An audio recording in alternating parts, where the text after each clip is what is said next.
Avant de plonger dans cette histoire incroyable, pensez à vous abonner à la chaîne et à activer la cloche. Ici, chaque récit a quelque chose à dire, et vous ne voudrez pas en manquer un seul. Dans un quartier populaire de New Orleans, là où les murs étaient couverts de graffitis colorés et où les voitures passaient en klaxonnant, un petit garçon noir jouait de la guitare. Son nom était Elijah Johnson, 10 ans à peine, mais déjà chargé de responsabilités bien au-delà de son âge. À ses côtés, sa petite sœur Maya, 5 ans, observait chaque mouvement de ses doigts sur les cordes usées de l'instrument.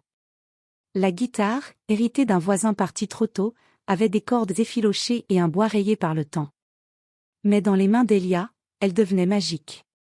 Chaque note semblait raconter son histoire, la douleur de la perte de ses parents, les nuits passées à prier pour un repas chaud, et l'amour inconditionnel qu'il portait à sa sœur.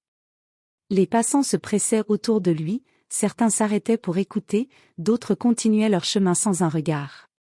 Elijah, concentré, laissait sa musique parler à sa place. Son but n'était pas de devenir célèbre, il voulait simplement nourrir sa sœur et rêver d'un futur où il n'aurait plus à dormir le ventre vide. Ce qu'Elijah ignorait, c'est qu'aujourd'hui, cette mélodie allait attirer l'attention de quelqu'un qui allait changer sa vie pour toujours. Une mélodie, une guitare, et un garçon courageux allaient suffire pour ouvrir la porte d'un destin qu'il n'aurait jamais imaginé. Le soleil commençait à peine à percer les nuages du matin lorsqu'Elijah Johnson s'installa sur le trottoir devant le café Morning Brew. Sa guitare, vieille et cabossée, reposait contre ses genoux, et Maya s'assit à côté de lui, tenant une petite boîte pour recueillir les quelques pièces des passants. Elijah gratta les premières notes avec soin. La mélodie était douce, presque triste, mais remplie d'une émotion pure qui semblait suspendre le temps. Les passants pressés s'arrêtaient parfois un instant, certains hochaient la tête en rythme, d'autres déposaient quelques pièces et continuaient leur chemin. « Allez, frère, ils vont finir par s'arrêter », murmura Maya avec un sourire timide. Elijah lui lança un regard affectueux. « Patience, Maya, la musique finit toujours par trouver son public. » Dans la rue, les couleurs et les sons se mélangeaient, le vrombissement des voitures, le parfum du café fraîchement moulu, et les rires des enfants qui jouaient un peu plus loin. Elijah, concentré sur sa guitare, semblait isolé dans un monde à part, où seule la musique importait. Ce matin-là, pourtant, quelque chose changea. Au coin de la rue, un homme bien habillé, à l'air sérieux et élégant, ralentit en entendant la guitare. Il observa Elijah, intrigué. L'homme s'appelait Thomas Carter, un producteur de musique connu pour découvrir de jeunes talents. Il s'approcha, captivé par la pureté et la maîtrise de ce garçon qui jouait avec une émotion qu'on ne pouvait pas enseigner. Elijah ne le remarqua pas immédiatement. Ses doigts dansaient sur les cordes, racontant une histoire que seuls ceux qui écoutaient avec le cœur pouvaient comprendre. Maya, elle, sentit que quelque chose d'important se passait. « Frère, il nous regarde », chuchota-t-elle. Elijah leva les yeux et vit Thomas Carter qui s'avançait doucement, un sourire encourageant sur le visage. Pour la première fois, Elijah sentit que sa musique pouvait avoir un impact bien plus grand que simplement quelques pièces dans une boîte. Ce jour-là, la rue qu'il avait vue grandir allait devenir le premier chapitre d'un nouveau destin. Thomas Carter s'approcha doucement, s'arrêtant à quelques pas d'Elijah. Ses yeux brillaient d'un mélange de curiosité et d'admiration. Il ne voulait pas effrayer le garçon, mais il sentait qu'il tenait entre ses mains un talent rare, pur et authentique. « Bonjour, petit. » dit Thomas avec une voix chaleureuse, « Je m'appelle Thomas Carter. J'ai entendu ta musique depuis l'autre côté de la rue. Tu joues incroyablement bien. » Elijah s'arrêta un instant, surpris et un peu méfiant. Les adultes du quartier avaient souvent ignoré ou sous-estimé son talent. Il posa doucement ses mains sur les cordes. « Merci.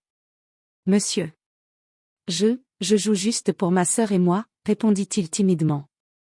Maya, toujours assise à côté de lui, sourit timidement en regardant Thomas. « Il est très bon. » dit-elle fièrement. « Il joue pour nous depuis que nos parents sont partis. » Thomas Carter s'accroupit pour être à leur niveau et sortit une carte de visite. « Écoute, Elijah. Je possède un studio de musique et je travaille avec des jeunes talents. Si tu veux, je pourrais t'emmener enregistrer quelques morceaux. Je veux te montrer ce que tu pourrais faire avec ta musique. » Elijah sentit son cœur battre plus fort. L'idée de quitter sa rue, même pour quelques heures, était effrayante. Mais le regard de Thomas, rempli de sincérité et d'enthousiasme, lui donna une lueur d'espoir. « Vous voulez dire que je pourrais jouer dans un vrai studio ?» demanda-t-il, incrédule. « Oui, exactement, » répondit Thomas avec un sourire.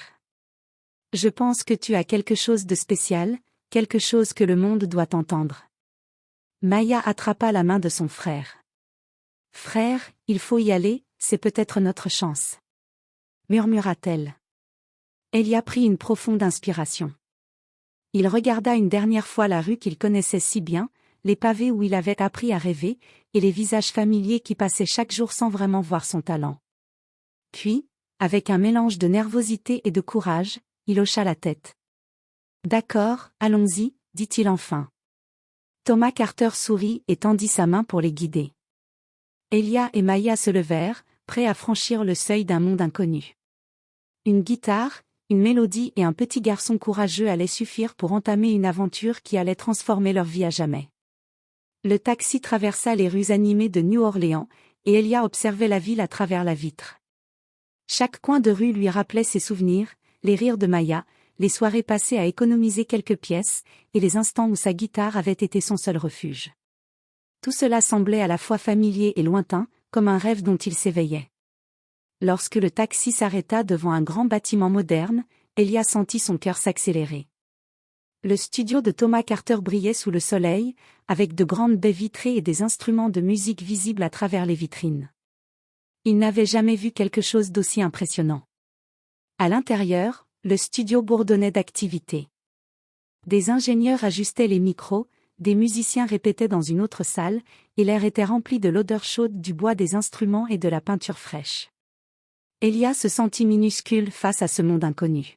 « Ne t'inquiète pas, Elia, » dit Thomas en posant une main rassurante sur son épaule.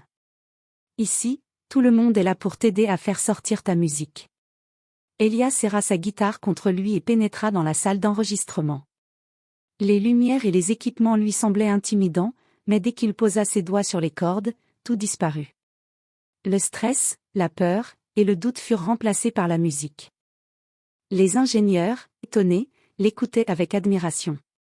Chaque note qu'Elia jouait racontait son histoire, la pauvreté, la perte, la résilience et l'amour pour sa sœur. La guitare vibrait sous ses mains, et pour la première fois, Elia réalisa que sa musique pouvait toucher plus que quelques passants pressés. « C'est incroyable !» murmura Maya en regardant son frère. « Tu es vraiment magique. » Thomas Carter sourit largement. « Elia, tu as un don rare. Et ce que tu joues ici aujourd'hui, c'est seulement le début. » Après plusieurs heures de répétition et d'enregistrement, Elia se sentit épuisé mais heureux. Il avait franchi un seuil invisible, celui où sa musique n'était plus seulement un moyen de survie, mais une porte vers l'avenir. En quittant le studio ce soir-là, Elia regarda la rue qu'il avait vue grandir. Il savait que rien ne serait plus jamais comme avant. Une nouvelle vie s'ouvrait à lui, une vie où ses rêves et sa guitare pouvaient enfin exister pleinement. Quelques jours plus tard, Thomas Carter emmena Elia dans une petite salle de concert privée. L'endroit était rempli de producteurs, d'agents et de quelques musiciens. Elia, encore nerveux, serra sa guitare contre lui. C'était la première fois qu'il allait jouer devant autant de personnes qui ne le connaissaient pas. « Ne t'inquiète pas, Elia, » dit Thomas doucement. « Ici, ils sont venus pour écouter de la musique, pas pour te juger. Joue simplement comme tu le fais dans la rue. » Elia inspira profondément. Maya, qui l'avait accompagné, lui fit un petit signe de la main, un sourire rassurant sur le visage. Cette petite pause lui donna le courage de monter sur scène. Les lumières s'allumèrent, et un silence respectueux s'installa dans la salle. Elia posa ses doigts sur les cordes de sa guitare et commença à jouer. Les premières notes, fragiles et timides, capturèrent immédiatement l'attention de tous. Puis sa confiance grandit, et chaque accord racontait son histoire, la perte de ses parents, les luttes de chaque jour, et l'amour immense pour sa petite sœur. Le public était captivé. Certains avaient les yeux humides, d'autres souriaient en hochant la tête, ressentant chaque émotion transmise par la musique. Elia ne jouait pas pour impressionner, il jouait pour être entendu, pour partager ce qu'il avait sur le cœur. À la fin de sa performance, un silence pesant régna quelques secondes, puis toute la salle éclata en applaudissements. Elia sentit son cœur bondir dans sa poitrine. Pour la première fois, il comprit que sa musique pouvait toucher les autres de manière profonde. Thomas Carter s'approcha et posa une main sur son épaule. Elia, tu viens de conquérir ton premier public. Et crois-moi, ce n'est que le début. Maya courut vers lui et l'embrassa sur la joue. Je savais que tu pouvais le faire, dit-elle en riant. Ce soir-là, en quittant la salle, Elia sentit une émotion nouvelle, l'espoir. Pour la première fois de sa vie, il savait que sa guitare n'était plus seulement un outil de survie, mais un moyen de transformer sa vie et celle de sa sœur. Quelques semaines après sa première audition, la vie d'Elia commençait à changer. Grâce à Thomas Carter, il avait enregistré plusieurs morceaux et reçu ses premières propositions de concerts et de collaborations. Pour lui et Maya, le quotidien difficile dans les rues de New Orleans semblait déjà loin, remplacé par un monde plein d'opportunités et d'espoir. Le petit appartement que Thomas leur avait trouvé était modeste, mais pour Elia et sa sœur, c'était un palais comparé aux chambres froides et aux trottoirs où ils avaient grandi. Chaque matin, Elia s'asseyait près de la fenêtre, guitare en main, écoutant le bruit de la ville qui continuait son rythme familier, mais avec un sentiment nouveau, le sentiment de pouvoir enfin contrôler son destin. « Frère, tu te rends compte, dit Maya un matin, les yeux brillants. Maintenant, on a notre propre chambre, et il y a même un vrai lit pour moi. » Elia sourit, touché par la joie simple de sa sœur. « Oui, je sais, Maya. Et ce n'est que le début. On va continuer à travailler, et bientôt, tout le monde pourra entendre ma musique. » Chaque jour, Elia pratiquait sans relâche. Il apprenait de nouvelles techniques, composait ses propres chansons et perfectionnait son jeu. Mais malgré sa nouvelle vie, il restait humble et attaché à ses racines. Il n'avait jamais oublié les passants de la rue qui, quelques mois plus tôt, avaient écouté ses notes sans y prêter grande attention. Un jour, Thomas Carter vint le voir avec un sourire radieux. « Elia, j'ai une proposition pour toi. Nous allons organiser un petit concert dans le quartier où tu as commencé à jouer. Je veux que tu montres à tout le monde d'où tu viens et à quel point tu as grandi. » Elia hésita un instant. L'idée de revenir à la rue lui semblait étrange, presque intimidante. Mais il pensa à Maya et aux enfants du quartier, et son cœur s'illumina. « Oui, faisons-le. Je veux que les gens sachent que c'est possible, que quelqu'un peut changer sa vie même en partant de rien. » Ce jour-là, Elia joua devant sa communauté pour la première fois en tant que musicien reconnu. Les passants qui autrefois l'avaient ignoré s'arrêtèrent, stupéfaits. Les enfants le regardaient avec admiration, et les adultes souriaient, fiers de voir le garçon de la rue transformer sa passion en un véritable talent. Pour Elia, chaque note jouée cette journée-là représentait plus qu'une simple mélodie, c'était la preuve que la persévérance, le courage et l'amour pour sa sœur pouvaient réellement changer une vie. Quelques mois après ses premiers succès en studio et ses petites performances dans des salles locales, Elia sentit qu'il était temps de revenir là où tout avait commencé, les rues de New Orleans. Il voulait partager sa musique avec ceux qui l'avaient vu grandir et leur montrer que les rêves pouvaient devenir réalité. Accompagné de Maya et de quelques musiciens engagés par Thomas Carter, Elia installa son petit podium devant le café Morning Brew, le même endroit où il jouait autrefois pour quelques pièces. Les passants qu'il avait connus enfant s'arrêtèrent, surpris de voir le jeune garçon qu'ils ignoraient autrefois désormais transformé en un musicien accompli.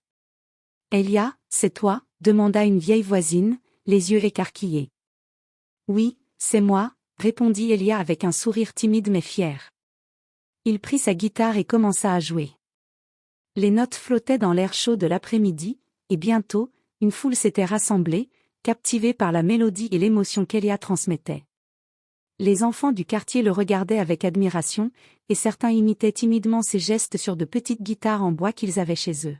« Frère, regarde » murmura Maya, les yeux brillants. « Ils t'écoutent tous. » Elia sourit et continua à jouer.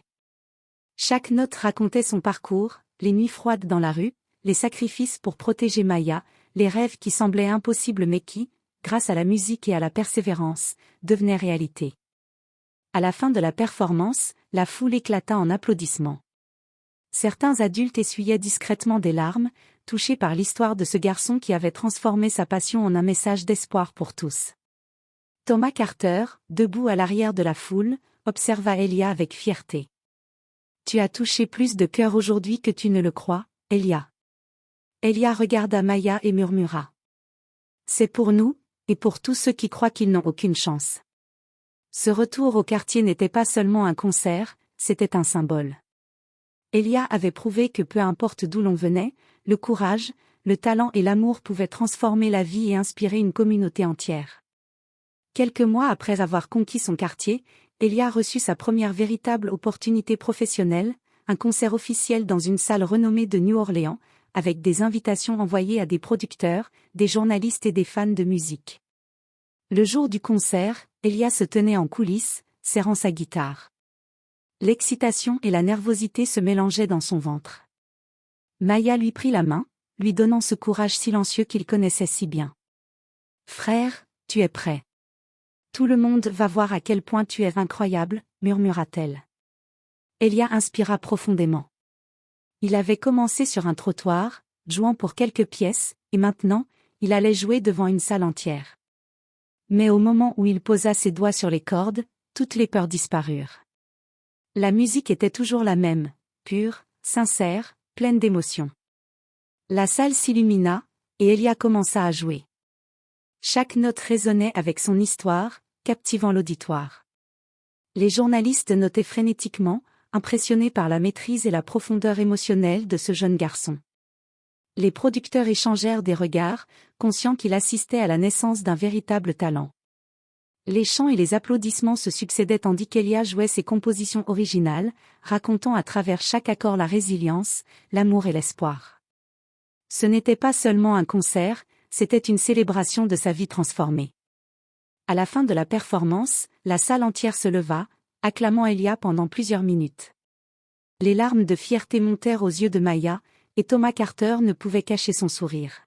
« Elia, tu as conquis le monde aujourd'hui. » « Et ce n'est que le début, dit-il, ému et fier. » Elia, épuisé mais heureux, regarda la foule et murmura. « Je veux que tout le monde sache, peu importe d'où l'on vient, on peut réaliser ses rêves. » Cette soirée marqua un tournant dans la vie d'Elia. Il n'était plus seulement le garçon de la rue, il était devenu un musicien capable d'inspirer et de toucher des vies partout où sa musique résonnait. Après son premier grand concert officiel, Elia ne se laissa pas emporter par la célébrité naissante. Pour lui, chaque note jouée, chaque applaudissement reçu, avait un sens plus profond, il voulait partager sa réussite avec ceux qui, comme lui, luttaient pour survivre et rêver. Quelques semaines plus tard, Elia et Thomas Carter organisèrent un atelier musical dans son ancien quartier. Des enfants des rues et des adolescents défavorisés furent invités à apprendre la guitare, le piano et le chant. Maya, toujours à ses côtés, aidait à distribuer les instruments et à encourager les participants. « Frère, regarde ces enfants, » dit Maya, ses yeux brillants. « Ils t'écoutent et veulent apprendre à jouer comme toi. » Elia sourit. Il se rappela de lui-même, assis sur le trottoir avec une guitare cabossée, rêvant d'un avenir meilleur. « Oui, et je vais leur montrer que tout est possible, Maya. Qu'ils peuvent utiliser la musique pour changer leur vie, comme moi. » Il passa la journée à enseigner, à corriger les doigts maladroits sur les cordes, à encourager les jeunes talents et à partager des histoires sur sa propre vie. Les enfants, fascinés, buvaient ses paroles et ses conseils. Elia se rendit compte que son succès n'avait de valeur que s'il pouvait inspirer et aider les autres.